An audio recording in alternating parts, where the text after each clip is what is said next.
everyone. It's Chicks in the Office with Rhiann Fran giving you that Friday energy on a Friday. Happy Friday, everybody. Yeah. Today is an awesome episode that we are so excited to share with you guys. We have the one and only Kate Hudson on today's episode, which is really just a dream come true. Big time. One of our favorite actresses of all time.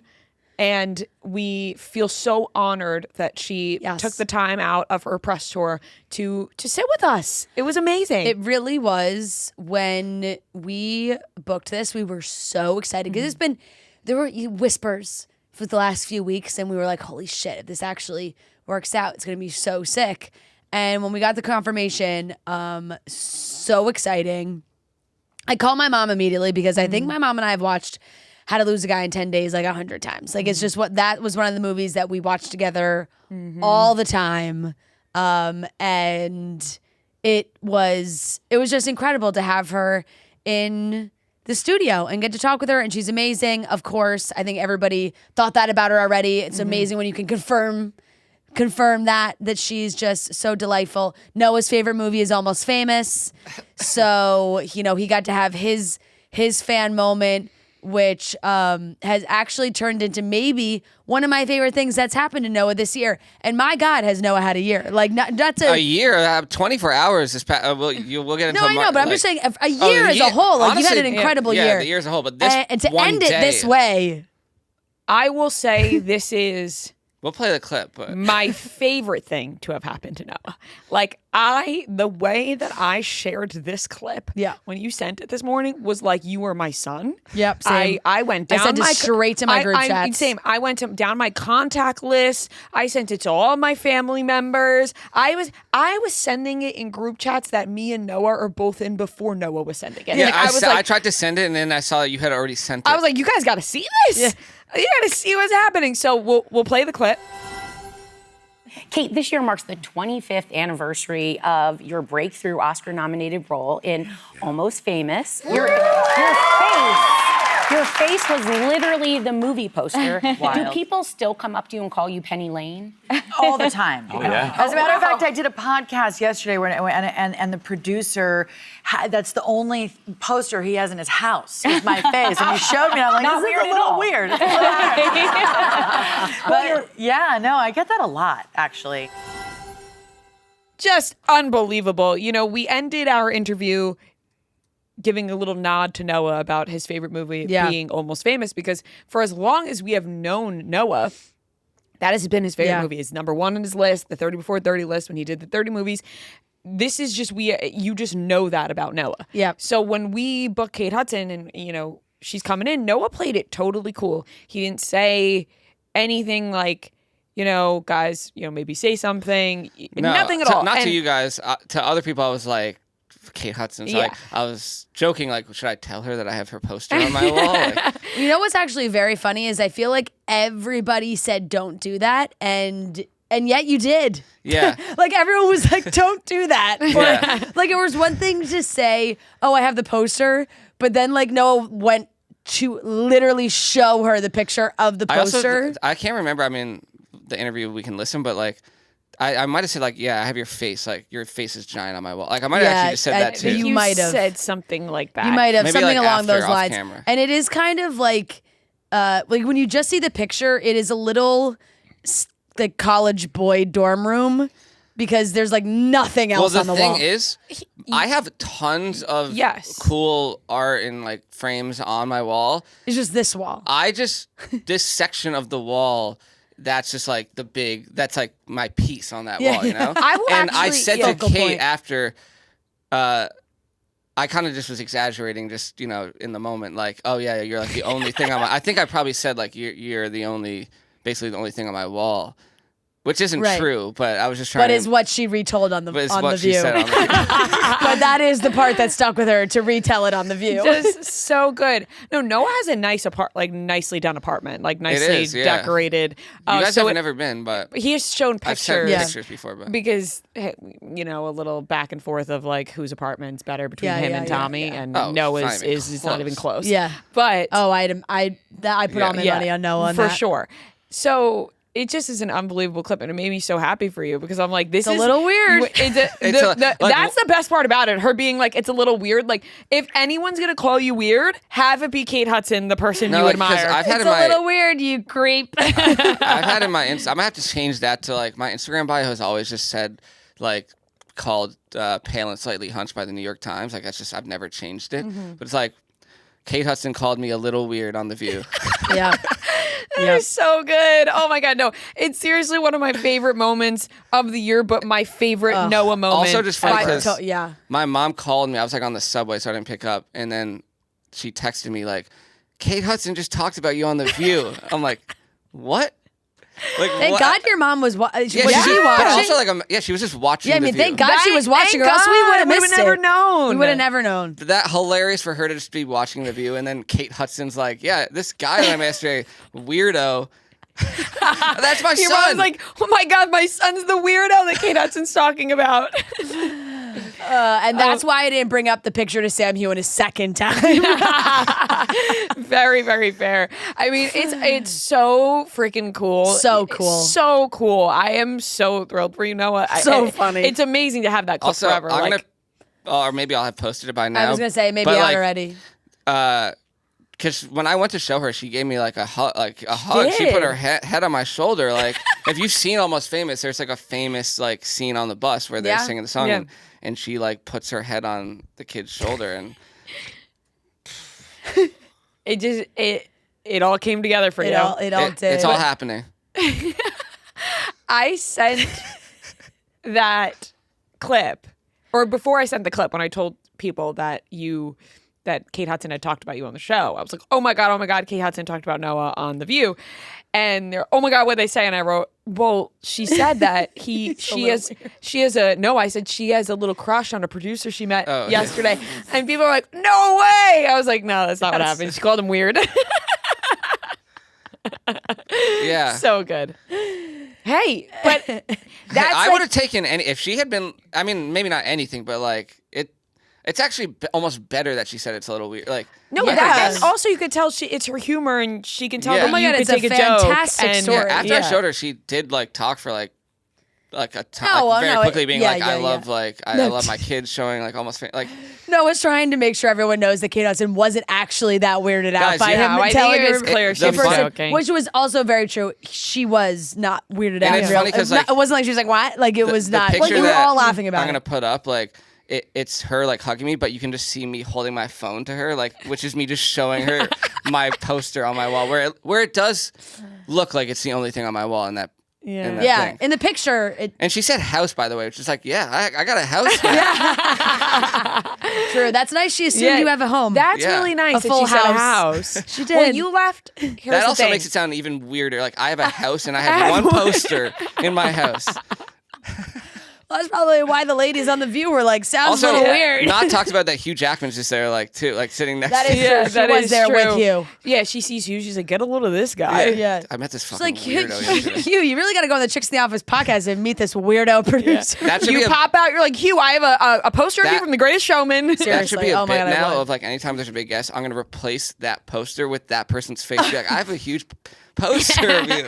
And every day, the next day, they go in The View. Yeah. No, it's so good. Well, you clearly left a lasting impact on Kate. You did. Because why else would she bring that up? It clearly stuck in her mind. Like she was picturing my face while she was talking about that. Yeah, she did a callback to you. Yeah. That was that I'll was throw incredible. Her a tag. Maybe she'll Maybe. You never know. Maybe. She has 17 million followers on Instagram. Yeah. Well, maybe. Hey, it could go viral. Who knows? It could go viral. We're rooting for you for it to go viral. We're rooting for you. Yeah. You should collab. Send her a collab quest. You should collab. Well, I was going to say you should collab with Chicks in the Office, but you should collab. Yeah. Collab with Chicks in the Office. You really want me to collab on Chicks in the Office with this? Yes. Well, when I texted you about making it a video, I meant to make it a video on Chicks in the Office. Yeah, absolutely. Collab. Okay. With Chicks in the This is, you know. Yeah, this is worthy of I think this is actually a Chicks in the Office post that you collab with yourself. Bro, you're acting like we're Kate Hudson right now with that response. Yeah. Really? You want me to collab? No, I was just like, I thought my collabing days were over. I think this is hysterical to post on Chicks in the Office. You have to. It's so fucking funny. I was going to do I mean, you have to cut to you saying, like the footage of the studio to then a cut of her being on The View. Yes. Okay, yeah. I was going to do like the picture of me and then the video of her on The View. And then no, this is what he likes doing. You should use the footage from what we have. I was gonna put that too, but you think like make it into one. I think you should make a video where it's you telling Kate, and then it cuts to The View, and she's like, "I want to," and then like I think it should be, yes, exactly, and then like a record scratch in between. Yeah, and then it's her on the View going, "Little weird." Yeah. All right, we're cooking up a good video. I'll send you like a draft. Hopefully this video is already out. Right, people are like, it happened. Yeah, hopefully if you're listening, you are hearing the making of that video. I'll post it like Thursday. Yeah, I think it should go like Thursday night. It should be the tease. Should it be the tease? The podcast tease. I actually love it. Yeah, that's the podcast tease. Yeah. Is Kate Hudson calling you a weirdo? Yep. No, it's so good. But on a real note, though, really just such a cool moment for us and career highlight for sure. Career highlight, show highlight. Seriously, just one of my favorite actresses of all time. I got a new answer now. Yeah. You know, like when people are like, "Oh my God, who's favorite guest?" Or like, "Who have you had recently?" That you're like, Kate Hudson. And she's moved to the top of that list, right? And I feel like we could have just talked to her for so much longer. Seriously. And we get an allotted amount of time, and we talked a lot about Song Sung Blue, which we saw on Monday night, which was the movie that we went to go see a screening of on Monday that we didn't talk about on Wednesday's episode. I loved this movie. I really, really did. I don't know about you, and I feel like it did because we were sitting next to each other, but we were in a room with other people, so we were being kind of quiet about it. It left such a lasting impact on me that night going to bed and also throughout the week. I don't want to spoil anything of that movie, but it is based on a true story, and it's based on it's just a love story. A love story, but people who have a passion as well, and sort of like and they're not your in dream. it for the fame and fortune. No, they're just in it to do what they love to do. Passion, and I just really thought the whole thing was really beautiful and funny, and they're so talented. Oh my God, heartwarming. We're both crying. Also, picture like we're in a screening room that is where they send, press to go see movies early and such. And you could hear a pin drop in this room, like when we were waiting for the movie to start. No one, like it was just so quiet.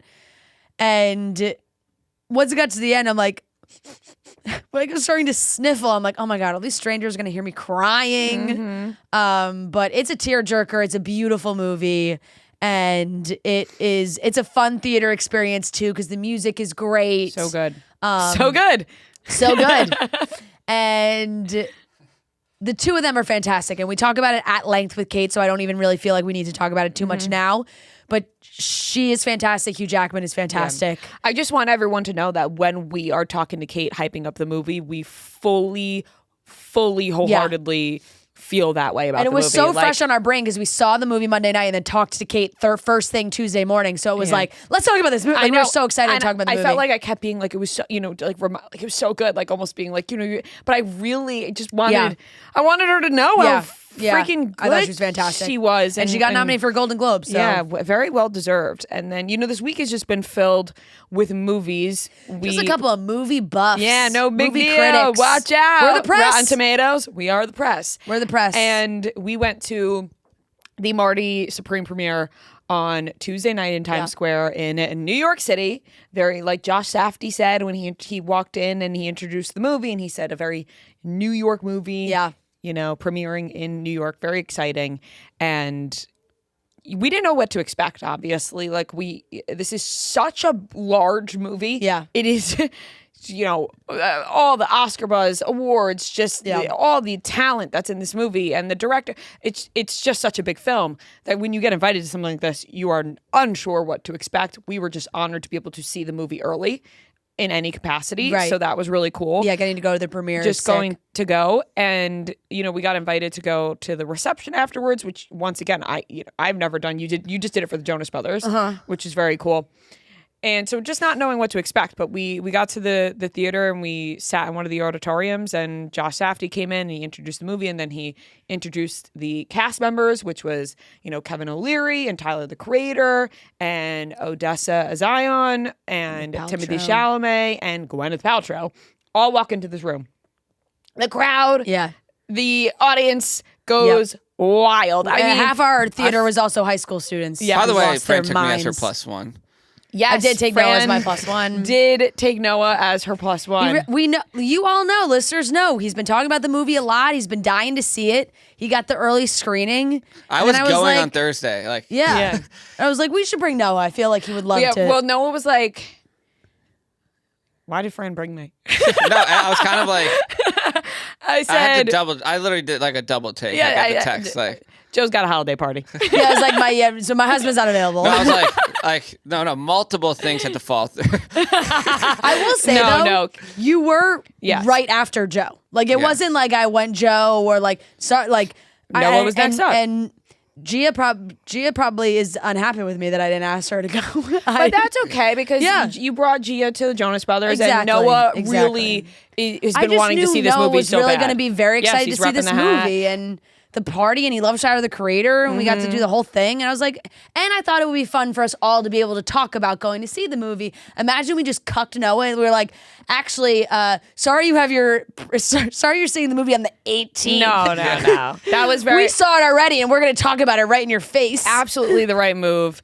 And we had such a fun night. So I am glad that the three of us. Concert type crowd when they, especially all of the actors who came out, but Tyler the Creator and Timothée Chalamet, when they even hinted at when Josh Safdie even hinted at them coming out, the crowd was screech. Yeah. Well, once again, half of the theater was high school students, so it was I don't know if every other theater had that react because Josh was also laughing. He was like, this is the best theater," because I think they were literally screaming. Yeah. Our theater was one that they posted. I saw they posted it. Tyler the Creator shared a video of that. Yeah, because once again they the went kids crazy. were going nuts. It was also funny because we got, we were all going together, but for some reason our seats were separated. Yeah. So Matt and I were in another row, and Fran and Noah were in a different row. Yeah.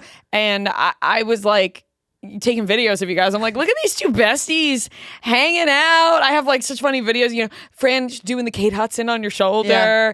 But when Tyler the Creator came out, I did a look back. I was like, oh my God, I want to see Noah's reaction. Noah popped out of his seat. It was like, oh yeah, I just stand up at some point. Yeah, you have to. Yeah. I mean, totally fair. But I just remember I have a vivid view in my eyes of looking back to see your reaction and Noah just jumping out of his seat. It was epic. But right, and not the first time, not the only time that we got to see him. We'll talk about the after party too. But the movie is fantastic. When we walked out, I looked at you guys. I said, by far the best thing Timmy's done, in my opinion. He's done great things. He's been so good in other movies. He was absolutely great as Bob Dylan, but this I think was on another level. Really so good. I'm gonna eat my words because I was kind of shitting on Timothy's way of promoting this movie last week. We love Timothy, so we were kind of shitting on him, but kind of, hyping him up. I totally get what he's doing. Yeah. He's just playing his part. Yeah. In press. We saw the movie and we were both now we're going to be the people who are you just don't get it. You don't get He's a method promoter. Yeah. No, I felt like an idiot after the movie ended. I was like, yeah. Wasn't picking up on the fact that he was doing his role. Yeah. Which he was phenomenal. He really was so good. And the movie was really good. I actually feel like I lowered my expectations going in because of how much hype had been around the movie. So I didn't want to be disappointed. So I was just I go in no expectations or low expectations. Was blown away. Yeah. I thought it was really fucking good. Yeah, my only critique was I think maybe, and not a giant, 10 to 15 minutes shorter. And I think I would have been hell yeah. Because especially with his movies, Josh Safdie, it is, you're on the edge of your seat. And that last hour is nonstop. Where it was maybe something in the beginning could have been condensed just a little bit. But that's just also my attention span, it was it was also getting late. It was getting late. We were, and this was also could be because we were sitting in our seats for an hour before the movie started that I was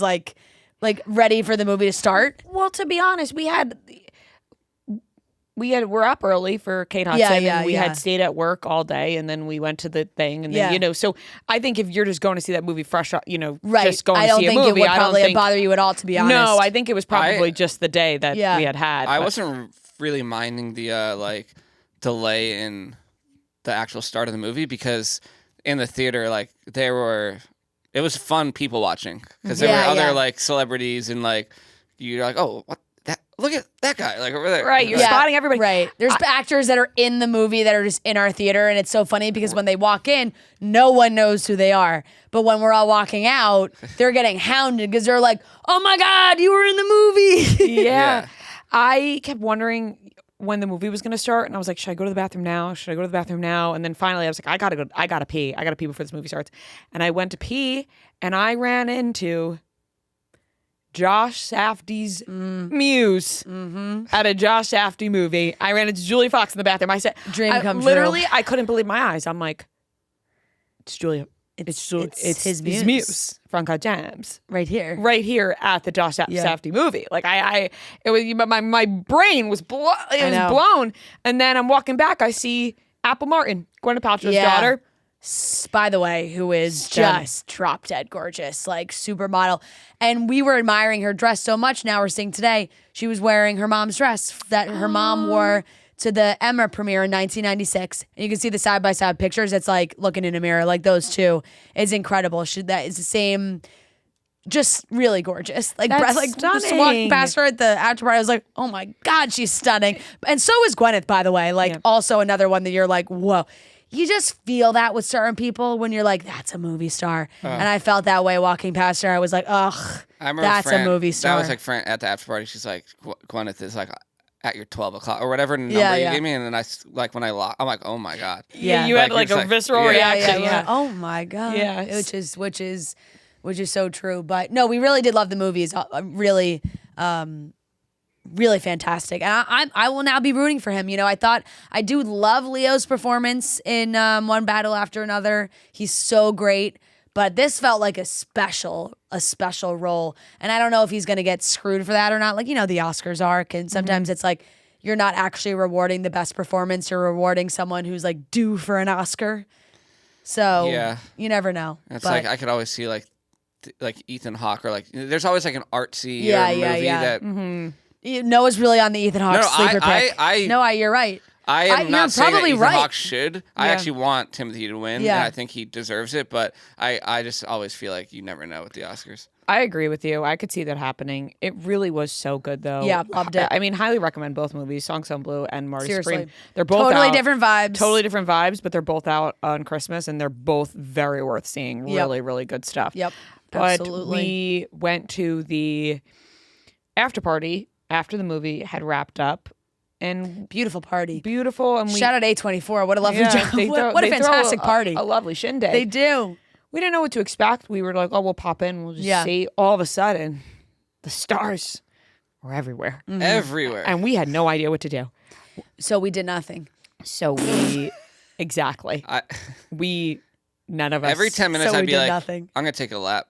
Just to get a good look. Yeah. The first time I did, I texted you guys, staying next to Tyler the Creator. Right, and then I said, "Oh my God, should I get up?" I couldn't. I was almost typing he's coming your way, and then I was walking behind him toward you. Yeah. Do you think we're the worst or the best people that these people Do you think it's I'd like to think they don't even notice. No, but you don't. No, yeah. But you know what I'm saying? That it's oh, you're at a party, you're mega famous, it's your movie premiere, and you see a bunch of people that are just looking at you but don't talk to you, and then the next day they just talk about you a lot. Yeah, and then you're like, oh, these fucking podcasters who just stared at us the whole night. Then they go on they were too afraid to say anything. Who wouldn't say anything.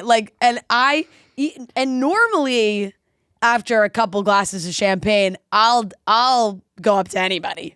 But these are I was still holding myself back. I was so nervous. Because it wasn't that kind of... No, it wasn't. Was terrified. But at the same time, it kind of was. People were doing it, you know. Were they, but I know it wasn't going to be obnoxious. It's just hey, you were so fantastic in the movie. Congratulations. Right. Walk away. That's it. Which we did to no one. We said to nobody. No, but congratulations, everybody. You were fantastic. Marty talked to Mark Cuban. That was the one. True. Yes. Marty did talk to Mark Cuban about Cooper Flagg. So at least we have that. Well, yeah, because we were all standing there, and we turn over, and he's talking to Mark Cuban. We were like, what the hell just happened? Yeah. All of us were just, we were in our collective little group talking to nobody. Talk to Luke. Yes. Who was on Barstool Idol, and he is in. He's in the movie Marty Supreme. But I was so nervous to talk to anybody. I don't know. I just was like, you do get very nervous in those settings. I get so nervous because I just don't want to bother them. But I agree. I'm like, that's what they're there for. They're going to a party where it's like tons of people. They know they're going to. I don't think they think about it as being bothered. It's like you're out in a social setting. People are going to talk to you. Yeah. Right. But I just never want to be like, it's like the Wiz Khalifa thing. It's like, you don't want to be the person who's like annoying them. Absolutely. Like, well, here's I'm really the thing. happy that I didn't say anything to Ty. Like last night I was kind of like, should I have? But it's like a don't meet your heroes. Yeah, but you just have to know your cue. As long as you're not like, you can't overstay. As long as it's not like you're walking up and start firing off all these questions and like monopolizing someone's time. But I think anybody would appreciate like, hey, I just have to say like, I really loved your performance in the movie and have a great night. And then you walk away. I think, we would have been fine. You're 100% correct. You are totally 1000% correct in that fact. Yeah.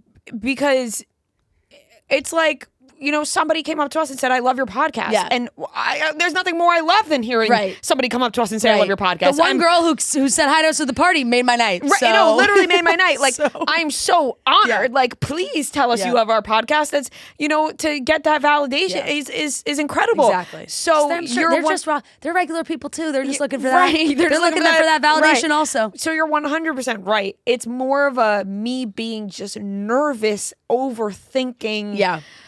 We're trying to get you in front of Josh Safdie, honey. He was honey, I wish the whole night. I know. Well, I just said, and I was circling him like a shark. Yeah. I literally was just like I'm walking past him like this, just giving him. I was texting. I said, I wish I like faked being her manager and walked right up to him and was like, Josh, I got the next big thing. You gotta meet my client Maria. She's unreal. Frank kept telling me I have to take my coat off. Yeah. She was like, I needed you to like look comfortable. Well, no, I wasn't uncomfortable. I didn't feel not like looking like you're leaving. No, my coat was part of my look. That's what I said. My jacket. Me and Noah both left our coats. A very different coat on. Yeah, but I felt like mine like matched my look, and I also, the whole coat. I wasn't planning on staying long, so then the whole coat check thing, and then I was like, Fran was like, well, I mean, you got to take your coat off and show yourself, like she was being my manager. Which she was not wrong. She's not wrong. How do you think things worked out for Julia Fox? I did think that you guys should have gone up to Barbara Corcoran because former guest. We were in a mental pretzel the whole night. Like it was like thinking about it today, I'm like that was so dumb. But it's like we were in a mental pretzel at the time. We were surrounded by some extremely famous people. Dylan O'Brien was there. Yeah, and Dylan O'Brien followed me on Twitter and has liked my tweets in the past, although now I don't go on Twitter and I do not tweet. And I believe he doesn't have Twitter as well. And I don't think he probably does anymore. But in the past, I'm like, this guy, he's got to know who we are. Totally. He literally, but we're standing inches apart, and I'm like, I don't. No, there's just a bunch of awkward eye contact. We're looking at him. He's looking at us. I keep saying I don't want to bother, which is so stupid. Like you said, it's not a bother. It's not a bother. They're all thinking today, who was that? They were so cool, they didn't speak to me. That's what they're doing. And then they're going to be on The View being like, well, those podcasters who talk for a living didn't say one peep at this bar. And then they got on their episode, like you said, the next day, and they just fucking yapped away about us and said fucking nothing. Oh, God. We're pathetic. Tyler, the Creator, and Daniel C's were playing a game of chess in the middle. Yeah. And I was like, how do I get it? Like, how do I get in on this? There's so many things that no matter what would have the outcome have been, would have been an amazing story and so funny. Like, yes, the thought of you going up and being like, hey guys, can I have next game is so hysterical. I said. And if they like laughed you out of the building, that would have been even funnier. Although, so, and I said, you miss 100% of the shots you don't take. Wayne Gretzky, Michael Scott, me. Here's the thing. We all messed up in some capacity. For sure. All of us didn't say something to somebody who wanted to talk to. You guys got in my head.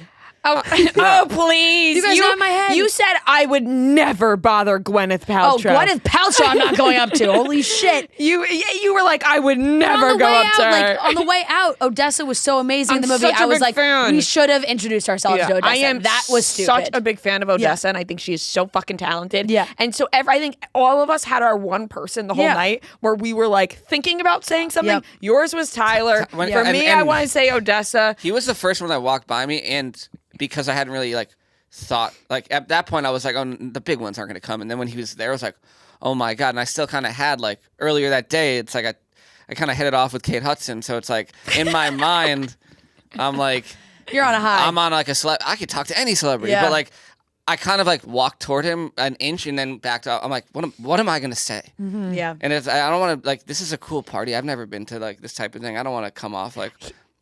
I think that's what we got in our heads a little bit. Next one, watch out. We'll be talking to everyone. Well, we're going to get that confidence. I think it was our first. You think this is going to win us another invite for May 24? Or? We're just promoting the movie. No, that we are. I mean, let me tell you, the whole decor was amazing. You guys took home Wheaties boxes. Yeah, me and Noah took home Wheaties boxes. Which is funny because if you saw me, I put it in my jacket. Let's be real. Those things were going in the trash if you weren't taking it. And by the way, our jackets came in handy because we both got to sneak a Wheaties box out of there. I don't think I was getting it past any, like everyone, if you took one look at me, I had like a box under my jacket. I was holding my side like this. It looked like I was in pain hiding my Wheaties box. But I'm glad we took them. Oh, those are so cool. I don't know if like, I hope they never sell those because it's like, wow, like we have. Yeah, we have, you know. Yeah. Even then. I mean, I saved my ping pong ball popcorn holder, and a guy on the street when I walked out asked for mine for $20. I was like, no way, Jose. I bet those would mine, sell. pal. Even this hat, I feel like this stuff would He was sell. like, you got an extra one of those? I said, no, this is my only one. He goes, I'll give you $20. I said, no. Not happening. I did like when you guys, because you guys left, and we were all, and me and Fran were like, go to the bathroom, and then Fran just for a left second, Noah and I looked at each other and said, should we stay? Yeah, we all walked out at the same time. In my head, we faked you guys out, and you guys left, and then me and Noah were like, should we just go back upstairs? And I did get my coat. I am like just a big FOMO guy where like if I had, because everyone was there other than Timothy, but like if I had woken up and seen that he like showed up late, I would have been like, yeah. And then I wouldn't have done anything. You know what's so funny is that Karl Anthony Towns posted like him FaceTiming with Timothy after because the Knicks won the NBA Cup, and I was like, this is so classic. Like he didn't come. He went to the premiere and then like went home to watch the Knicks, and then was just like, it's a Knicks night. Like that's it. I'm not going to this party. Yeah, we had stayed a while though. Like we were there for a while. It was interesting because it cleared out a lot, but the big names were still there. We're all still there. Because where did we get there around? I want to say 10:30 and didn't leave till 12:30. Probably like 10:45. Because the movie didn't end till 10:15. Yeah. When I came out of the bathroom and Fran was gone, I did go back up, did one lap. Just to see who won the chess game, because I needed to know. You had to know who won the chess game. And Daniel Caesar was playing against what looked to me like a random person, so I'm like, maybe I could have. Yeah. If I had said. It was a stunning event. It was, and it's been filled with a lot of what ifs we did. Yeah. But we had never been to something like that. No. It was just cool to be It was there. very cool to be invited. Cool. Thank you, A24. Yes, thank you so much. We really did appreciate it, and it was very, very cool. We'll be way cooler if you invite us to another. Right, I think we maybe just threw that all out the window now. We're just raving about it. They got a new Robert Pattinson Zendaya movie coming out. Do you see that? Yes. Now I'm overthinking talking about this. Great. I go up to Robert Pattinson. You know, people have told me that. Let me tell you, we're going to finish this. We're going to finish recording. Ria's going to text us. Should we cut the whole thing about the party? 100%. But I'm just letting you know we're going to leave it in. But I want everyone to know I will be asking them if we should cut this entire segment. But, you know, let's be real. Like, if they're inviting podcasters, they don't think that you're going to talk about. Let me tell you, our envelope said Fran Mariano, Ria. Did you say Ria Chifo? Mm-hmm. Press. Yeah. So we might not be having a lot of like journalistic integrity right now. But no, I think journalistic that's why integrity. We're invited. We're invited to talk about the party. That's why you're inviting us to the party. Right. Talk about the movie. Yeah. Which once again, fantastic. And we're not just saying that. No, loved it. It really did blow me away. I think I'm going to see it again when it comes out in theaters, because I also feel like I couldn't fully put all my focus into it just because there was so much like in my mind of like what was happening in the theater before that, where I was still like, what? Yeah. Let me ask you, when you took a shower last night, when you got home. What? Or this morning, whenever you took a shower, whenever it was. I don't even know why I prefaced it like that. It was because when I took a shower, this is what I was thinking. It could have happened in the car ride. It could have happened whatever. When I was in the shower last night, when I got home, I felt like I was in the movie. I was acting like I was in the movie in my head. Like I was like, like putting on a performance I had in my head like I was in there. And, I had definitely like a little New York City, God, I love this city as I was walking home because the party is not that far from where I live. And I had the popcorn bowl. I had my giant coat. I had 2 hats because you guys left without realizing there were hats. So I wanted to get you a hat. Thank God. Thank you. So I had the 2 hats. They gave us a box of ping pong balls. So I had that. And I was walking home and I'm crossing 5th Avenue and I look up and the Empire State Building is orange. And Josh Safdie said before the movie, he was like, Empire State, we're taking over this city. Empire State Building's orange tonight for Marty Orange, Marty Supreme Orange. I look up, I saw the Empire State Building being orange. I was like, God, I love this city. I have 18 photos of the Empire State Building on my phone of it being orange. That's in my so Uber good. At home, just only Tyler the Creator music, and I'm just like, wow, what a day. Then I was like, the Knicks did win the NBA Cup, which could be another reason why it's orange. Right. But I'm going with Marty Supreme. It was because of Marty Supreme. Yeah. No, I had the same thing this morning on the way in. I was listening to Tyler the Creator, and I was just in my head like, oh, yeah, I love New Magic Wand. Trying to name a song that I sent you a voice note last night of what I'm like, this is what I would have sounded like. Right, no, naming a song that's kind of maybe a deeper cut that no, not Sugar on My Tongue. Yeah. I love I said, Yonkers changed my life. Yeah. I know. Oh, shit. It was cool to see, they were all very, seemingly normal. It was and I'm cool. Wow, they're just like us, Yeah. It was cool to see them just hanging out and not leaving the party right away. I was like, oh, they'll be here, gone. No, they were there. They stayed. We left before them. Yeah. Well, it was a stunning party. I wouldn't want to, Do you think we all left and they go, they're gone. Everyone, we can have fun now. I wanted to boogie down though. There was a good DJ, but it wasn't a dancing party. There was a few people dancing, starting kind of when we were, but not really. I was thinking with that DJ, I'm like, because I saw it happen multiple times where Tyler or Daniel Caesar or any music artist is walking by him. I'm like, that's got to be a lot of pressure for this guy. You're just DJing in front of these. I mean, when he started playing Charlie XCX, and I was like, oh my God, so Julia, she's here. I was like, what? Whoa! What room is she in? Is she dancing? Whoa! But no, it was a fun night. I'm glad the 3 of us got to do it together. Yes, we had a lot of laughs. Yeah, a lot of it fun. Was fun. Yeah, it was a great night. But yep. We are going to get into the rest of the show. We have a couple of topics, and we have our interview with Kate Hudson, which is so exciting. And then on Monday, we'll do a best of pop culture moments for 2025 and holiday trivia. So a very holiday, New Year's themed episode. And that will be our last episode of the year. And we'll be back on Monday, January 5th. So let's get into the rest of the show. It's beginning to look a lot like holidays on the house at DraftKings Casino. Celebrate the season with bright lights and big wins on all of your favorite casino games. Spin more than 1,000 slots, everything from the classics to exclusive new releases. New players get 500 spins over 10 days on your choice of cash eruption slots. Download the app and sign up with code CHICKS, then choose from 10 different cash eruption slots and let it spin in partnership with DraftKings Casino. The crown is yours.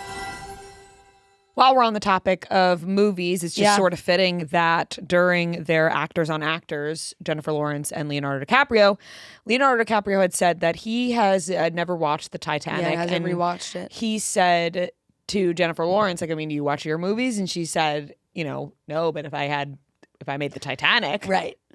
It's different story. It's like, come on, Leo. You've never been flipping through the movie channels and seeing Titanic and said, let's pop this on. Mm-hmm. I want to feel something. It seems like he doesn't really rewatch his movies. Are you guys going to rewatch the Kate Hudson interview that you just did? It's kind of like you don't rewatch your stuff. When I see the clips? You rewatched. Yeah, I'll watch the clips. The highlights. I'll watch the highlights. No, of the it is interview. true. I think that is actually a pretty universal feeling. Is a lot of people don't go back and like really watch or rewatch multiple times. And half the time, I think actors are like, "Look, I lived it. I filmed the movie," you know. Mm-hmm. And of course, you probably see the finished product probably at the premiere or that one time when everybody's watching it. And then you go home and it's like years later, unless you have a really good reason to, maybe you don't throw it on. I think Denzel just famously said that he's never watched any of the movies he's been in. I think a lot of people have said it. Like, I think a lot of people are asked this question often of like, do you watch your own movies? And they're like, no. Who were you thinking about? You're making a face. No, it's all right. I don't need to say it. Is this about child acting? Yes. Moving on. You are. I mean, you really should watch yourself. I mean, we should watch ourselves. Yeah. It is one of the biggest tips people say of improving and getting better is how do you do it without watching yourself back? It's funny because I feel like Timothée Chalamet is watching Marty Supreme like 1,000 times. He's just like, wow. You took the words right out of my mouth. I was gonna say the same exact thing. I feel like Timothée Chalamet's house right now is like Ace from Love Island, where it's just all Timothée Chalamet movies playing at all times. He's like, look at this one. Yeah. This is the Bob Dylan room. This is the Marty Supreme room. It's just all his movies playing at all times. And you know what? And you know what? Fuck yes. Yeah, as you because should. after seeing that, I not to go back. We're already going back to it, but like I'm like, fuck yeah, Timothy. Yeah. That was you know when Harry Styles was doing press. I don't know why I suddenly have the giggles out of nowhere, but when Harry Styles was doing press for "Don't Worry, Darling," and he was like, "It's like a movie." Yeah, yeah, feels like a movie. And everybody made fun of him. Yeah, I get it though. Yeah, with this movie, like this was a movie. Hey, that theater, like being in a theater, like after all this news, like yeah. No, absolutely.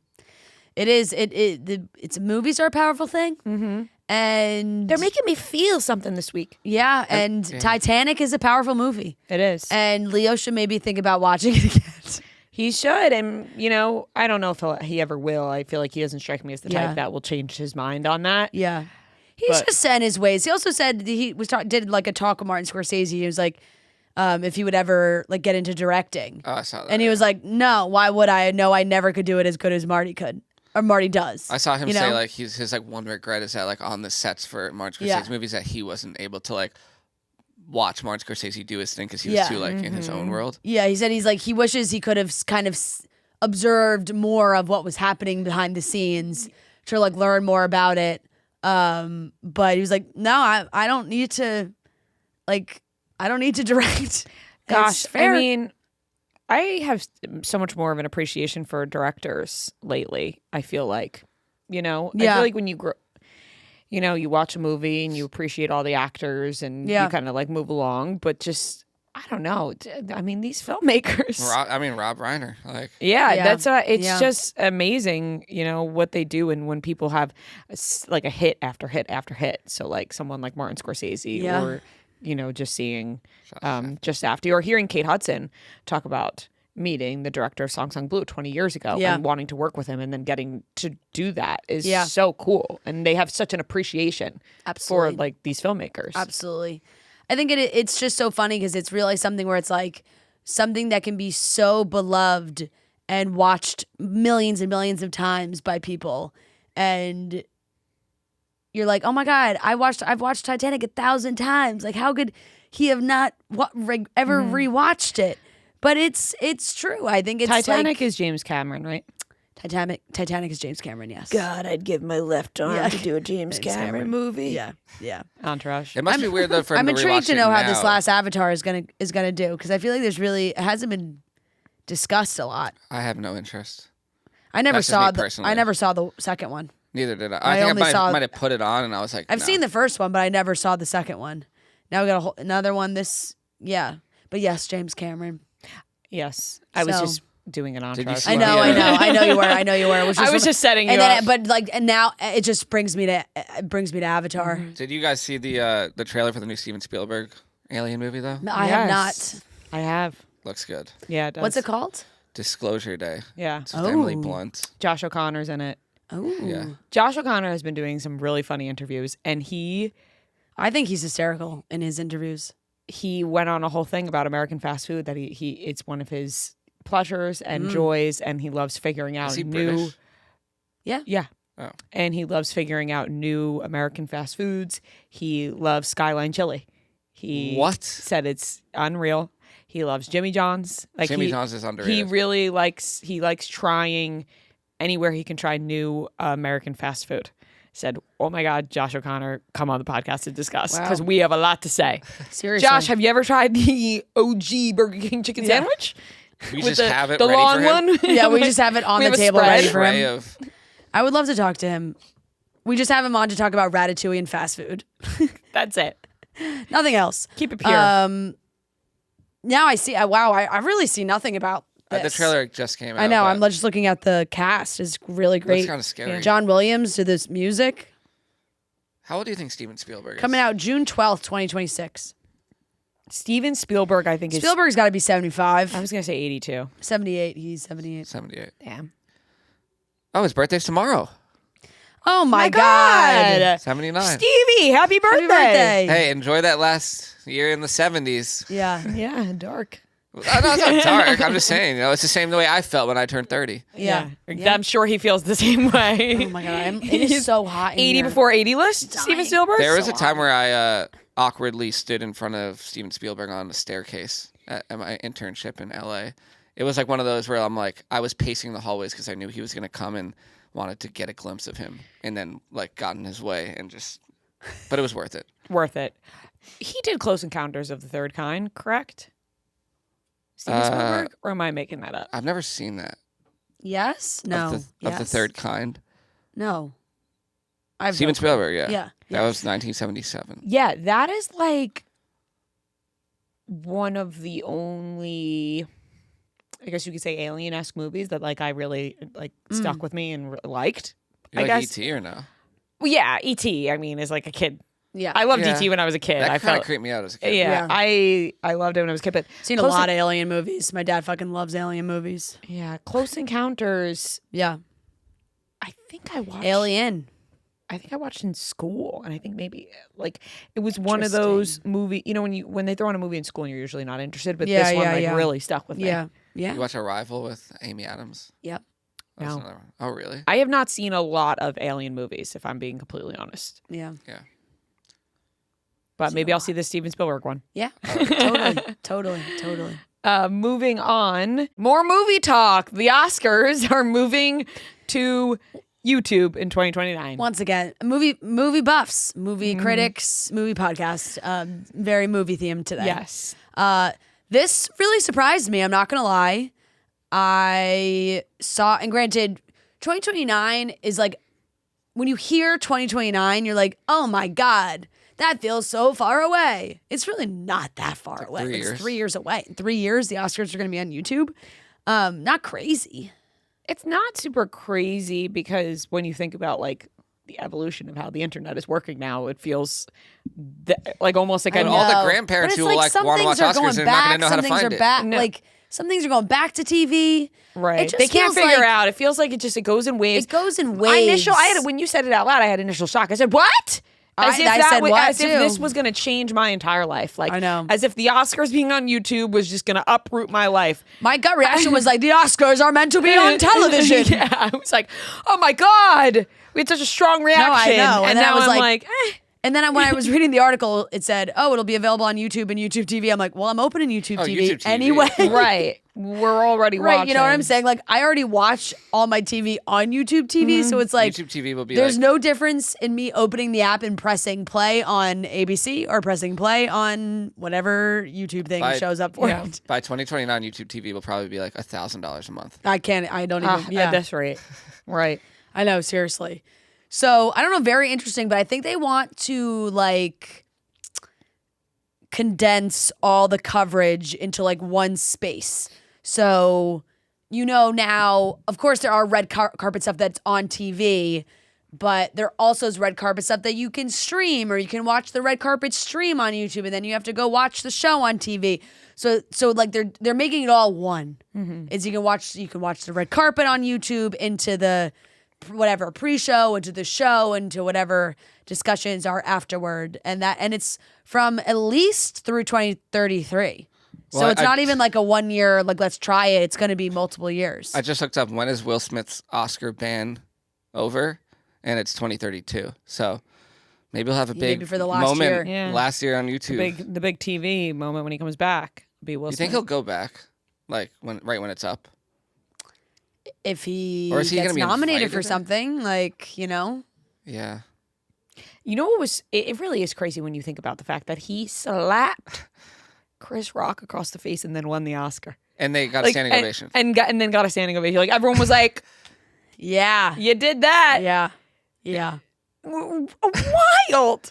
Really wild. That's just that, I feel like you just go along with, like, if I was there, I'd probably be like, oh, okay, yeah. You just don't know what to do. You're kind of just like gauging the crowd. Yeah, you're like, totally. We're okay with this?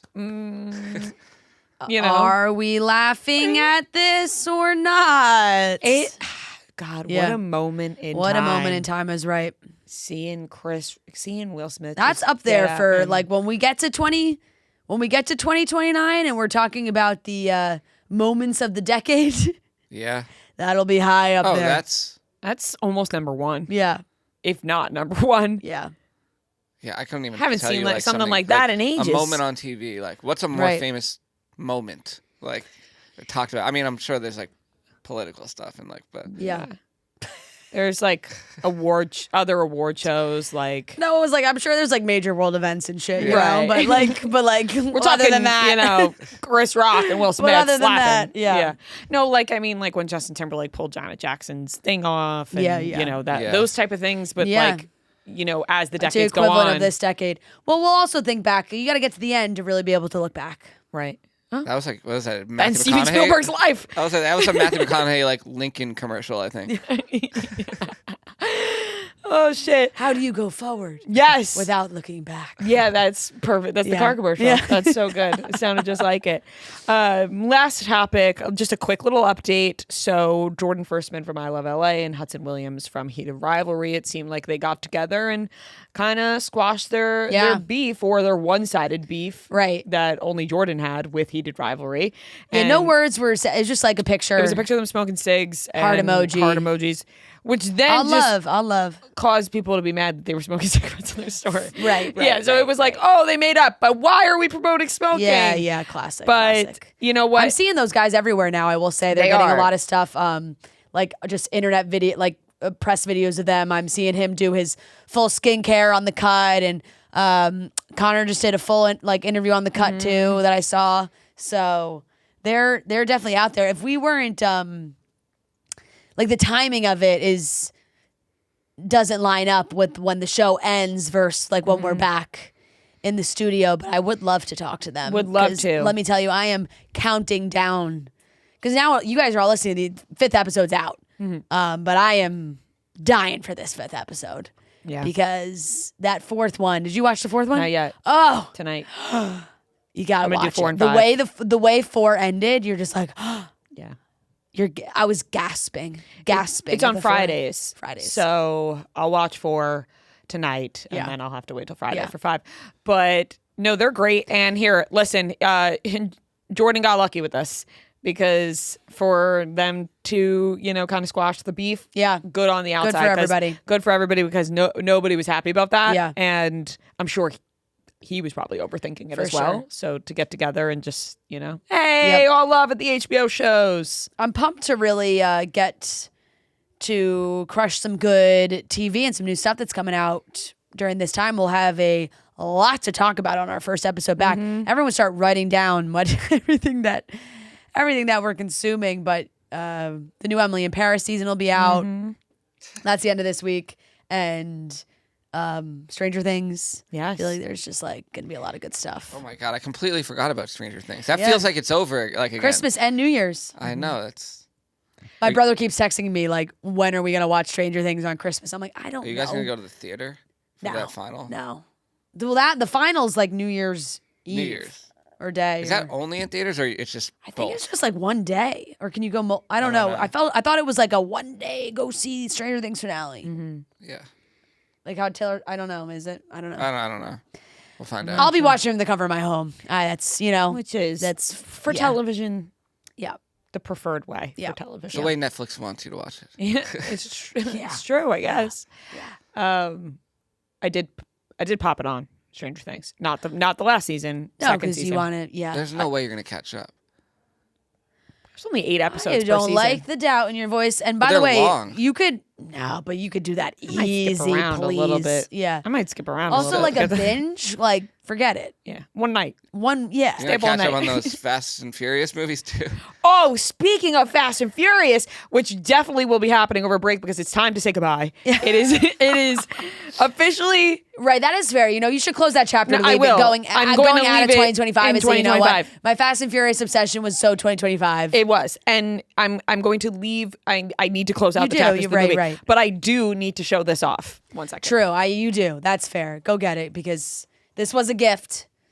And we don't know where it came from or how he found it, but he found it for you. John Feidelberg gifted me this Too Fast, Too Furious vintage jacket. I heard he was looking for me, and Noah texted me and said, Feidelberg's looking for you. I said, why? He said, I don't know. Yeah. I ran into he John. Didn't say a reason. I ran into John in the hallway, and he said, follow me. And I said, okay, what's happening? Brings me into the KFC radio studio, just hands me this. I said, oh, what? So sick. So sick. I put it on. He goes, I knew it was going to look good. It also looks like a cool jacket that someone would be wearing in a mechanic shop, Yeah, I mean, the jacket's sick. You got to show the back. Put it on, turn around. Yeah. Yeah. Fuck yeah. Family. Yeah. Family. It's family. Yeah. Me and John, we're family. It's a really cool jacket. It's so sick. Honestly, if you were wearing that last night, I think Josh Safdie would have come up to you. You took the words. So you took the true. words out of my freaking mouth. When I got this, I said, I wish I had this last you needed night. a thing. I needed the thing to draw people in. I think Tyler would have come up to you and be like, "Can I have that jacket?" Wow. It's a sick jacket. And Noah's like, why weren't you wearing that last night? Slams fist on table. Oh, it's so sick. Thank you, John. Yeah. And I'm going to, we're going to have to finish these movies in 2025. Yeah, I think that's because they took fair. a nice enough break so that I can miss them a little bit. And now I miss them and I have to say goodbye. Fair. So that wraps up the topics. Everybody can get strong at Planet Fitness. There's a high-value membership that supports any fitness journey. So whether you're just starting your fitness journey and you want to start, maybe you just want to head on to an elliptical or the treadmill, or maybe you want to get more into strength training, you want to lift weights, Planet Fitness has it all for you. There are over 2,700 club locations with most clubs open 24 hours. If the best-in-class equipment has the same high-quality equipment as other more expensive gyms, you can go for a full workout or you can just use one of the machines. They really have it all. There's friendly, welcoming staff as always, and we are all strong on this planet. So join today in club, online, or in the free PF app. Hours, amenities, and offers vary by club. Check out planetfitness.com or stop by your local club for more information. You must be 18 years old to enroll or 13 to 17 with a parent or guardian. All right, everyone, we are here with a very special guest. We are joined by the iconic Kate Hudson. Hi. Hello. Thank you so much for joining us. We're so excited. We just can't believe that you're here. Oh, well, thanks for having me. I love the whole setup. It's so fun. Yes, we're very festive in here for the holidays, which we like, even though our portrait is slowly dropping. I feel like it is kind of like it's starting to droop a tad. I don't think it likes the studio lights. You might need water. Yeah, don't worry. It has some. We can ignore this. Yeah. But I will say, I think the studio lights for sure. But we are so happy that you're here. We were so excited when this I was like, I could not have called my mom faster when I was like, oh my God, we booked Kate Hudson on the show. We're so pumped and excited to have you here. Happy to be here. Rhea and I saw the movie this week, Song Sung Blue. It's so good. Thanks. And you are so fantastic in it. Thank you. We were blown away because really I recommend going in this way because sometimes people, you Google a movie, you find out too many things about it before you go see it. go see this without really Don't knowing know. what's I know happens. because it's such a great it takes you on a journey that you don't expect, and it makes the movie even better. Although I have to say, the third time I saw the movie, I cried even harder. Like it actually did something. I felt even like I loved it even more. Maybe that's because I got distance from myself a little bit, but people who've seen it like multiple times still have the same reaction when they see it a second time. So maybe there's a surprise element to watching it for the first time that I think gets you, and then watching it for the second or third time, you obviously know what's going to happen. So I think you're taking in the emotion a little bit more. Yeah. And I think it's important, though, for people to know that it's not about Neil Diamond. I think, right? So it's like they're a Neil Diamond tribute band. It's a true story about a couple from Milwaukee that started a tribute band.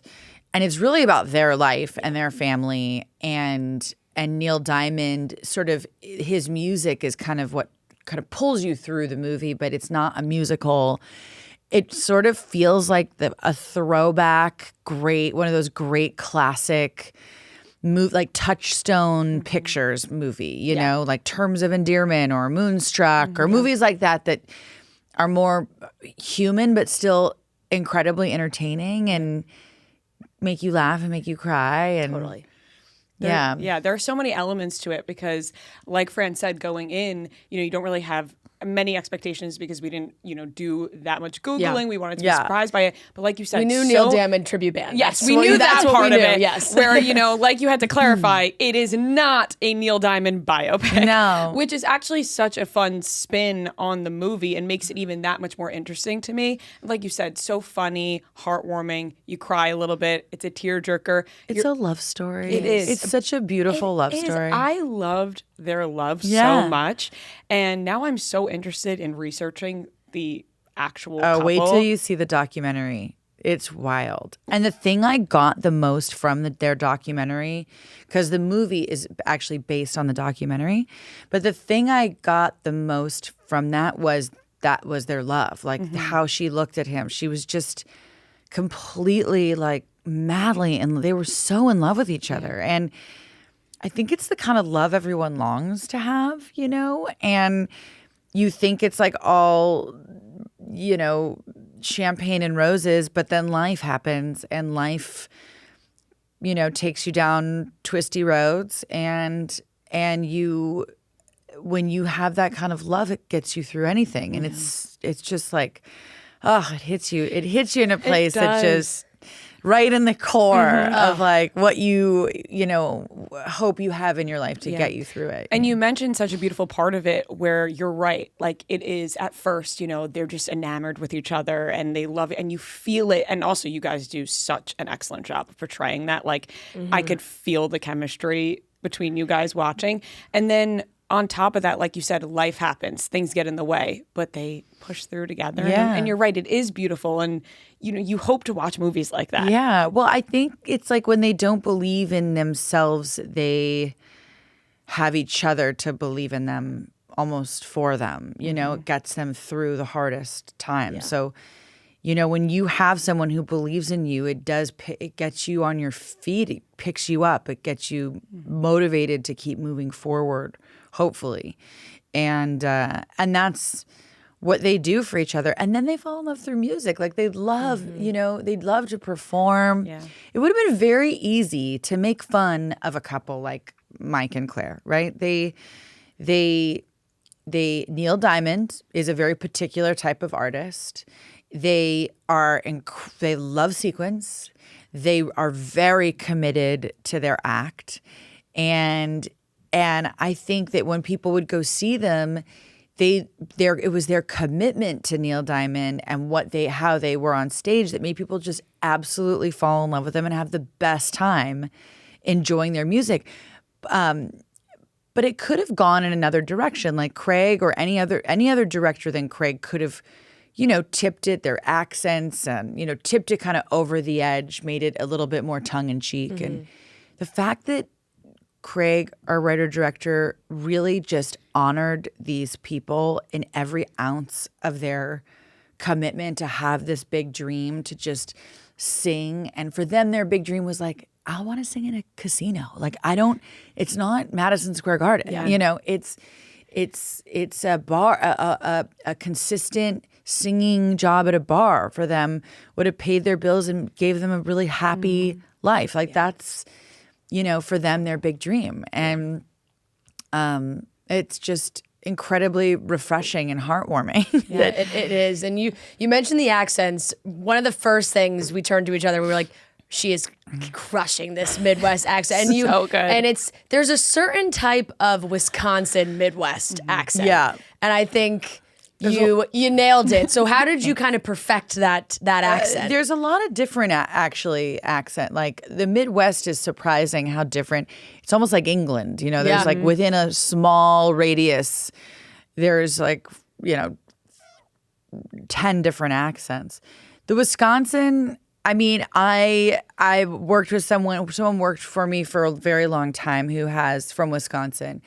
And I always used to make fun of her accent a little bit. But then I realized when I started working with Jess Platt, our dialect coach, that she said a ton of words wrong. Like she used to say things like, her name was Kathy. She used to say things like, oh, I'm so sorry. And that's very Canadian, right? You know? But what I've realized was that she was overcorrecting her Wisconsin accent to try to be a little bit more generic, which then made some of her O's sound wild. So I showed up thinking, oh, I know this accent really well. And Jess was like, no, that's not how Wisconsin people say it. So, and then I had Claire, who I wanted to make sure, she has a very specific kind of voice. So I wanted to make sure that I wasn't sort of mimicking her voice, but that I had a certain kind of cadence to it that was that's similar to Claire's. And so I had the documentary. So it was like a bunch of different things that I had to study. And then honestly, it's like studying for an exam, you know? You like study and study and study and study. And then once you get on set, hopefully it's just there and it's kind of like second nature. Because the last thing you want to be doing is thinking about your accent when you're trying to do, you know, the hard stuff. And like you said, you know, you mentioned it, that Mike and Claire could be a couple that you would maybe make fun of, right? Like, and you don't want that to come across, you know, the accents and all of that. It was so purely done. And then on top of that, you know, you're watching, and I don't want to spoil anything in the movie, but you're seeing some big performances. And, you know, sometimes you see like a tribute band or a cover band and the person gets so into it and you're like, wow, they really wish they were Neil Diamond, or they really wish this.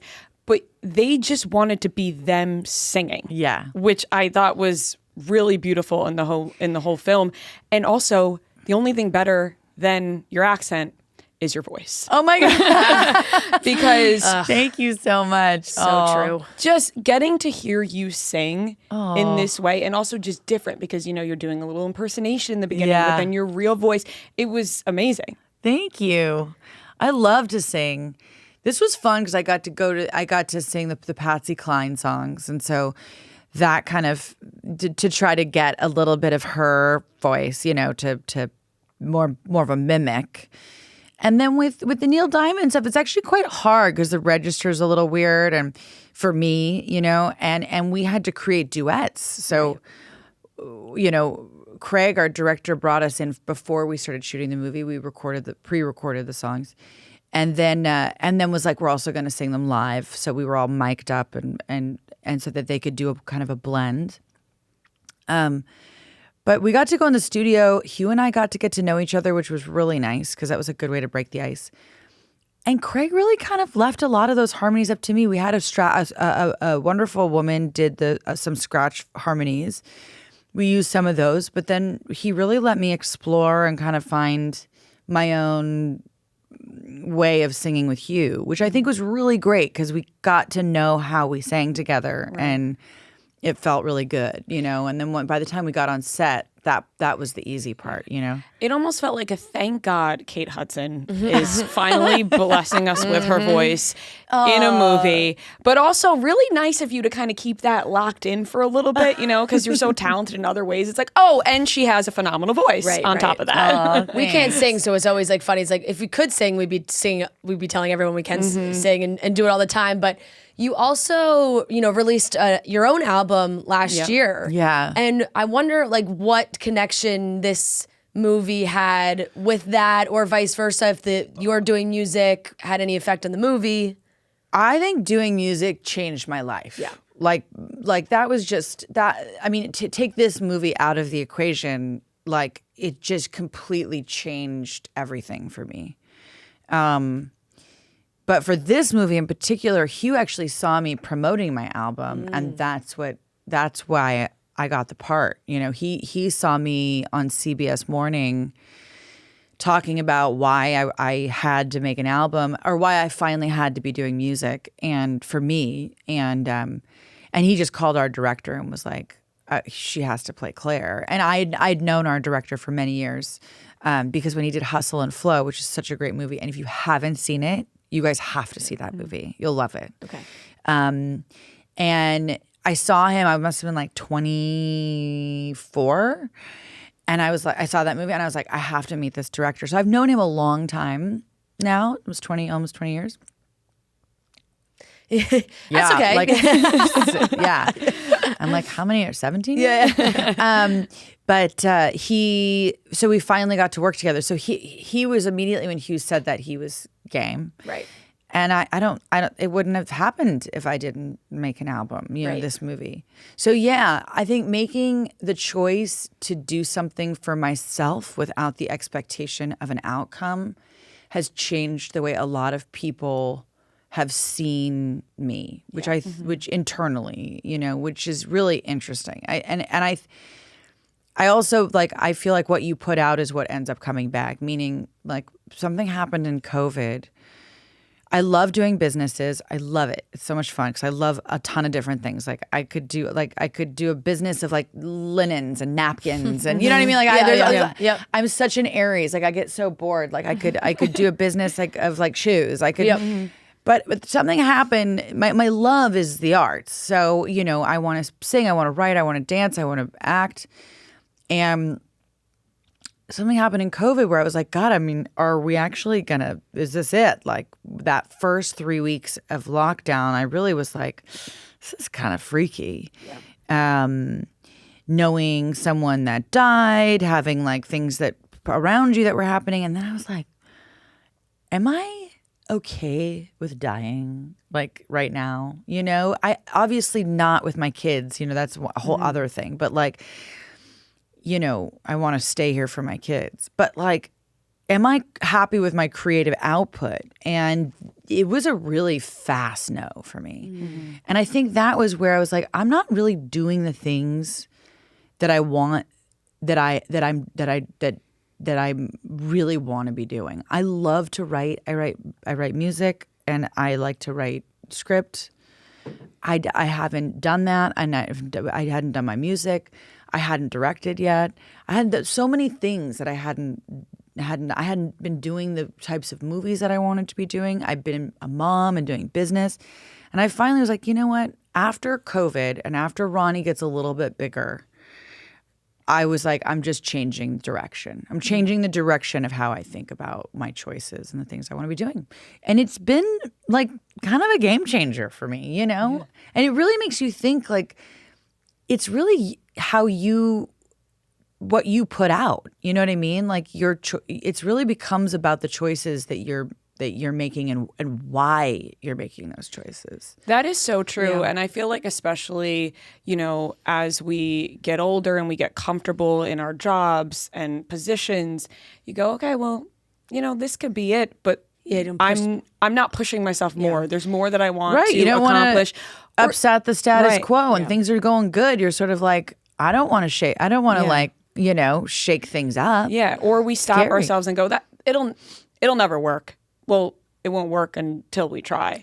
Yeah. Or you risk failure, and that's really, really, really scary. But in the arts, if you're not failing, you're not doing anything. You know, I mean, you have to fail in the arts to succeed at anything. There's no such thing as a successful creative career without failures.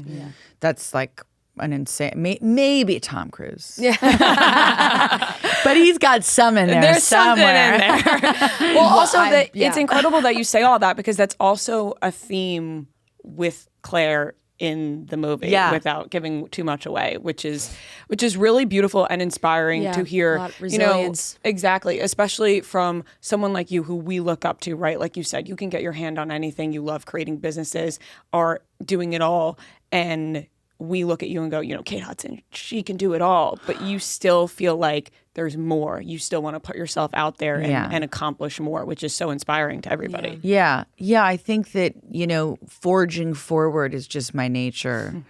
And it's Claire's nature in the movie. I mean, I again, it's hard. Like life does, it would be irresponsible of me to like pretend that I also haven't had moments where forging forward felt impossible, whether it be in relationships, whether it be with certain situations with my children, whether it be in business. I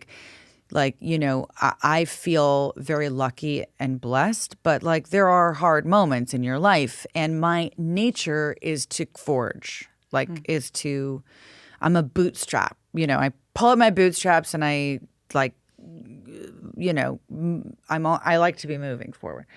And Claire is similar in the sense of like she really fights for joy. She's really fighting for her life to be the best version of her life. And she struggles with a lot of mental health and everybody will see it in the movie. I don't want to spoil anything, but she does, it's an uphill battle for her a lot of times. Yeah. So, but like when you meet Claire as a real person, I mean, she smiles with her whole body. You feel her joy with her energetically. It's like, and I find people like that just so inspiring. Yeah. I want to be like that. Yeah. You know what I mean? And it's a choice. It really is. It's something you have to choose to do, like, as often as you possibly can. Yeah. Mm-hmm. How much did you try to talk with her, during the process of making the movie, or did you kind of wait till afterwards? Craig was he didn't really want me getting too close to the family in terms of getting stories and he wrote a script. He liked his script. The last thing he wanted was like me or Hugh being like, what about the story that Claire just told me about? Right. So he really wanted me to just like focus on the documentary, talk to Rachel and Claire, and then I met them on set. Okay, amazing. I know it was so great when she came on set. The whole crew came around, and because her story really is inspirational, and everybody just was clapping, and she was so emotional. It was so great. I'm sure it must be such a like disbelief for her to be like, I can't believe they're making a movie, and it's Kate Hudson and Hugh Jackman playing me and my husband. It's crazy. Rachel, the daughter, who in the movie is played by Ella Anderson, who's so great. So in good. This movie. So good. That's what Neil Diamond does. Yeah. So you realize how often you say so good. And then if you say it, we have to just say so good. Sweet Caroline. Yeah. So, but Ella, Rachel, the real Rachel, came to set and was watching. There's a performance that we do towards the end of the movie, and she just lost it. And I was like, wow, that must feel so wild to see Hugh Jackman playing your dad, And you come from a small area in Wisconsin, simple life, and here, your story is being made into a major motion picture. What a trip. That must have been so cool. Really. It really must. And his, the actor that plays your son in the movie. Hudson. Also. Oh my! I know Hudson Henley. Truly, I think I cried every time he popped on the screen. Either when he was dancing with Joy, or like at the end of the movie, I was like, "You can't do this to me. You can't have him reaching for that cup of coffee." I went, "Oh my god, he's so great. Yeah, he's so good. Yeah." What's it like for you, kind of working with these younger actors? I love it. Yeah, I love it. And Hudson, the younger ones, it's funny because they develop and you always go like, oh, it's so great. And you work with them. Hudson was wonderful, but you never know where their life is going to take them. They might want to continue acting. They might, kind of go and veer off in a different direction. But Ella Anderson, who's 20 years old, 19 when she filmed this, actress. She's going to be an actress. She knows she wants to be an actress. Yeah, she's fantastic. Seeing talent like that young, and it takes so much intelligence to make choices the way she made choices in this film. Super professional, so beautiful. Her face, just stunning. says so much. Like she's so emotive with just her eyes. I love it. I just can't. I just love seeing young talent. It's really exciting. So I can't wait to see what she does and, where it all, how it expands for her, because I think she's going to do great. Yeah, things. definitely. I was watching your Actors on Actors with Jeremy Allen White, which I love. I haven't seen the whole thing yet. Oh, it's so good. Is it good? Yeah. It is so good. Oh, yay! And he's so great. He's so cute. Great. Isn't he cute? He is adorable. But I think it's so funny because I think there's been some conversation about and we've been talking about it on our show. It's like kind of something that Kristen Stewart has alluded to recently too. She had said that they were talking about men really just diving into their and she's like, have you ever seen a female method actor? It's like, I heard about this. She's like, it's like they can do so much and the same kind of thing. And I felt like you and Jeremy were having kind of a similar conversation. So interesting. We really were. Because he seems like somebody who's like, when I'm in this character, forget it. Like, I'm in it. And you're like, no, I mean, I show up to work, I work, I really care about it, but it's like, there's other things happening. Yeah. Well, I have to be a mom. I got to go home and although he's a great father. But I know what she's saying. And I think she's so right on about that. I don't know if there would be much tolerance for female method actresses, Right, exactly. But I mean, we know these stories. You know what I mean? It's always like, it's the same thing to me as like how many chances a woman gets to actually, have a movie that doesn't work. Right? Like, how many opportunities are you going to give that movie star or that actress that you're betting on opening a movie versus a male? Mm-hmm. And historically, women get one movie. And if it doesn't do well at the box office or two movies doesn't do well, they're not most likely going to be betting on you. Whereas men, you see them get opportunities time and time and time again. They keep going. I don't know what that really is. I don't really understand it. And I'm all about I love a good fact. If someone just gives me the facts, I get it, right? Yeah. But there is something just very typical about the challenges between women in the industry and the lack of challenges for men in our industry. Yeah. It's just it's really fascinating. Yeah. And I think as women, we're still trying to figure it out. Like you said, you're looking for a fact. Well, I have this thing, right? Women sell everything, right? We sell the clothes, we sell products, we sell fashion, we sell magazines, we sell, and I believe we do sell movies. Mm-hmm.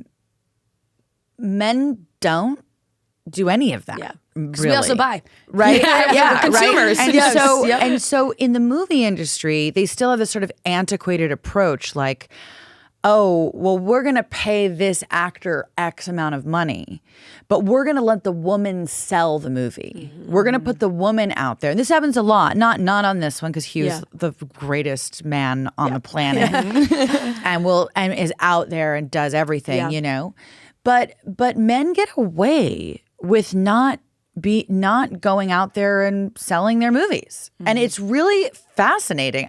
I'm like not like a, you know, I'm like, everybody should do whatever the fuck they want. Yes. I mean, I'm, you know, if a man doesn't want to sell their movie, fine. I don't care, you know, and I still want to work with them. Yep. Yeah.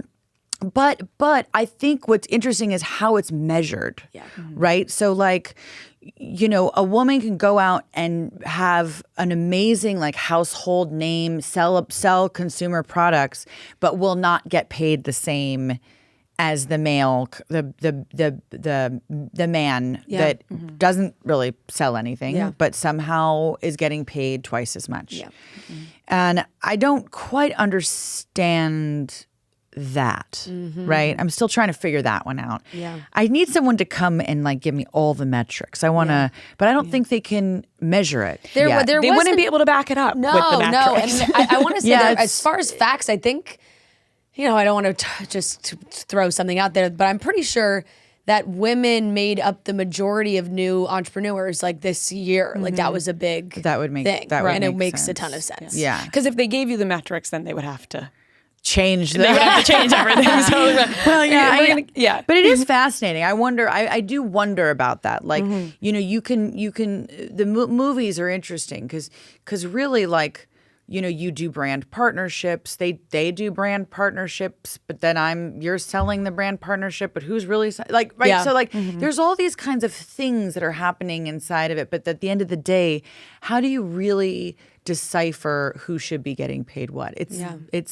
It's kind of a fascinating thing these days. It is, and movies are obviously changing so much, and that's we could do a whole nother podcast episode on that. But another thing you and Jeremy were talking about was just like the world of rom-coms. You had said to him, you know, he should do a rom-com, and you were talking about that. And I know I want more guys to want to do that. They should, and they really should, because I think right now.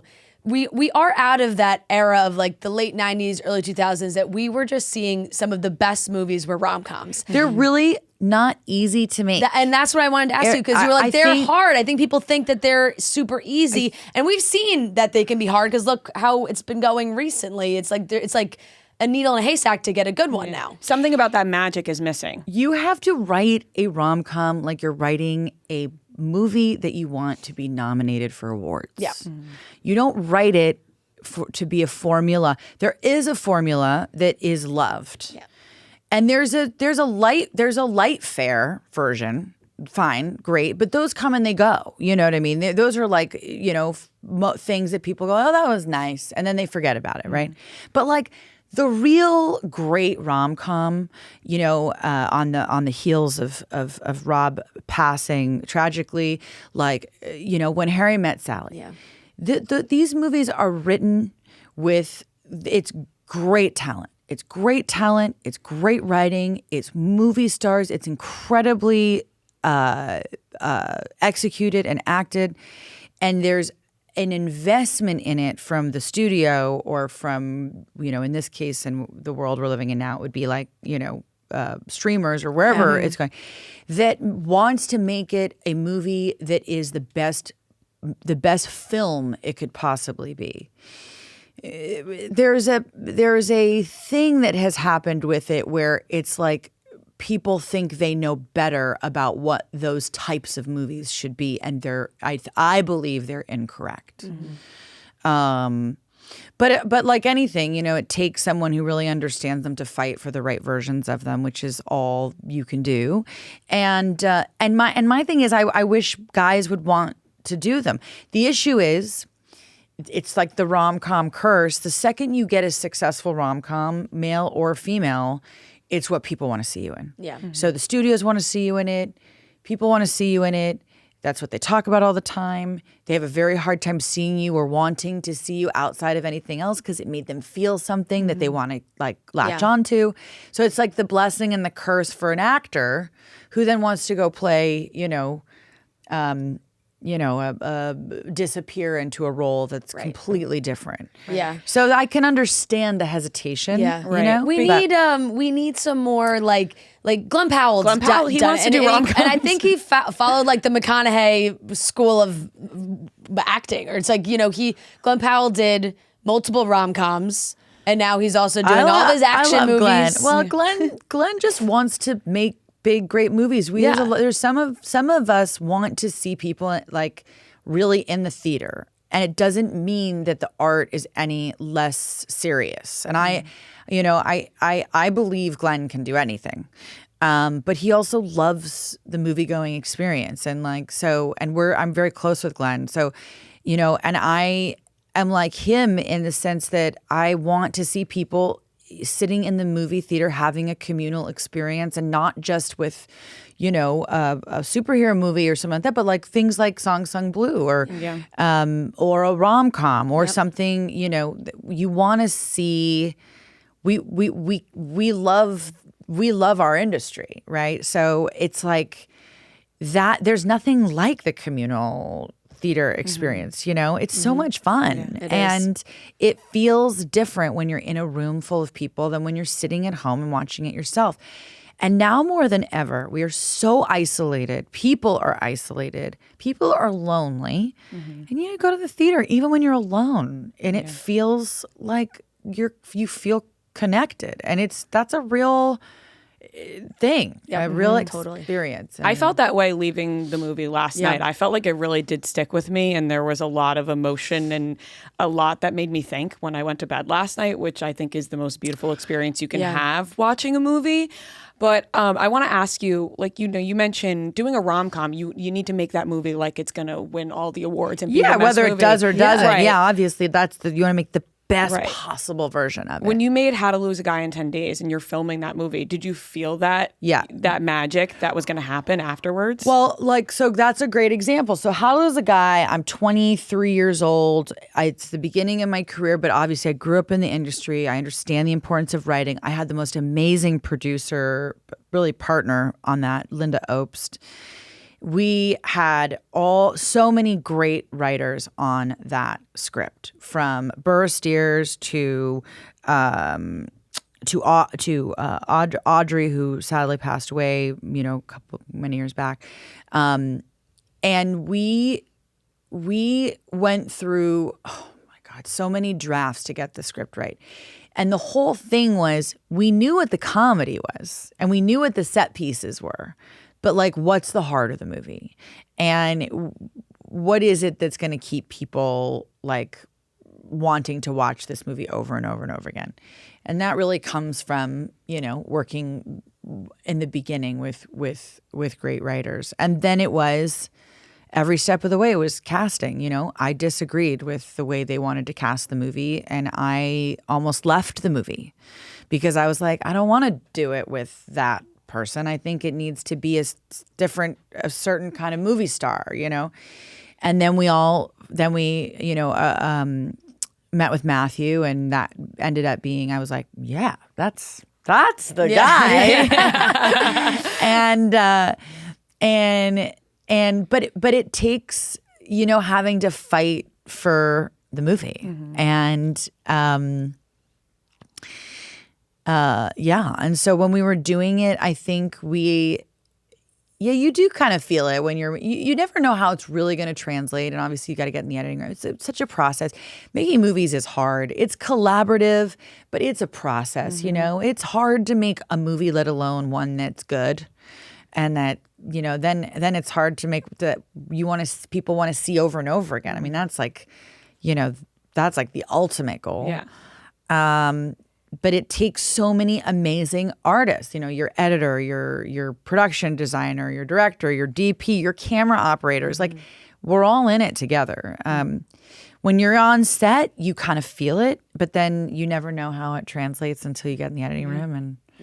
And you mentioned that with Actors on Actors talking about Almost Famous. Yeah. Which you said, when, leaving that movie, you cried your eyes out because you realized that you created something so special with those people, and then not knowing if you were going to make something like that ever again. Yeah, that was very unique because it was my first real experience. I had done a couple movies, but this was a very different kind of experience. I mean, we went to rock school for a month before we started shooting, and we were all in this experience together for 6 months. And, Yeah, no, not that I would have that experience ever again. I knew I would never have that experience again because you never do. Nothing ever happens twice, you know? So that being over was like, it was so special. It was special for everyone. And Cameron is one of the great writer directors, and he kind of creates this atmosphere on set that it's like I was like, I don't ever want to work for anyone else. Like, you just love him so much. And being surrounded by that kind of music and every day was just all of it. And it was hard work, you know, and long, very long hours. But you're working with the best of the best. You know, John Toll, our DP on that, was one of my favorite cinematographers of all time. Like, to be making art with John Toll is like anybody's dream as an actor, you know? Yeah, and that was, I'll never forget when that ended. Yeah. It was sad. Do you have a favorite Penny Lane moment? A Penny Lane moment when we were shooting? Yeah. Oh my God. I mean, there's so many. Yeah. There's so many. I think one of the most memorable scenes to shoot was the big choreographed scenes, like through lobbies and stuff. Those were always fun. That's cool. Yeah. Yeah. Cause I always love doing when it's always so fun when you're like doing a dance with your camera operator, with your Steadicam, and like everybody's in it together. You know, every once in a while in your career, you do something where you're so interconnected with everything, and everybody has to be like on point. There's a great scene in the lobby of the Hyatt in LA where I end up talking to Peter Frampton. I think it's the same one as the Bowie in the lobby, but there's a whole scene where we kind of the camera sort of takes us through this lobby, and I remember that so well because there were so many moving parts and so many extras, and everybody had to be on point. And that was really fun. Yeah. Mm-hmm. And one of my favorite moments was when Cameron asked me to stay late and do the Palladium, when I'm dancing after the gig. And he's like, I just want to put a camera up there. And it was just like a couple of us, and it was really quiet, and Cameron played music, and it's amazing. He and I have to say, like, as someone who always wrote music and loved music, that was also one of those moments, like, that's my happy place. Like, I love being in places of music, you know? And I won't forget that. Well, not to put our producer on the spot, but it's his favorite movie of all time. So. Not to be weird, but I have like a giant poster of your face in my the almost famous movie poster in his apartment. That's so great. Yes. And you know, you were nominated for awards for Almost Famous, and now being nominated again for a Golden Globe for Song Sung Blue, which is so exciting. Yes. And just a huge congratulations. Thanks. It's such a fantastic movie. It's out Christmas Day, which I feel like is a perfect time when you're in that in between of the holidays. You go to the movie. That's my favorite time to go to the movies. Yeah. So make sure you guys go see this movie. It's so good. We could talk to you for another hour. I know. This was fun. so great. Yes. Thank you so much for joining us, Kate. And everyone can go see Song Sung Blue in theaters Christmas Day. Yes. Thank you so much. This was so fun, you guys. All right, that wraps up today's episode of Chicks in the Office. Thank you so much for watching and listening. We love you guys so very much. We hope you have a lovely weekend, and we'll talk to you on Monday for our pop culture moments of the year and some holiday trivia. We love you so very much. Mwah! Yeah, Chicks in the Office, long-time listener, first-time caller. Look at the charts, who does it the best? 2 chicks getting paid in reality checks. You can find them at the gym.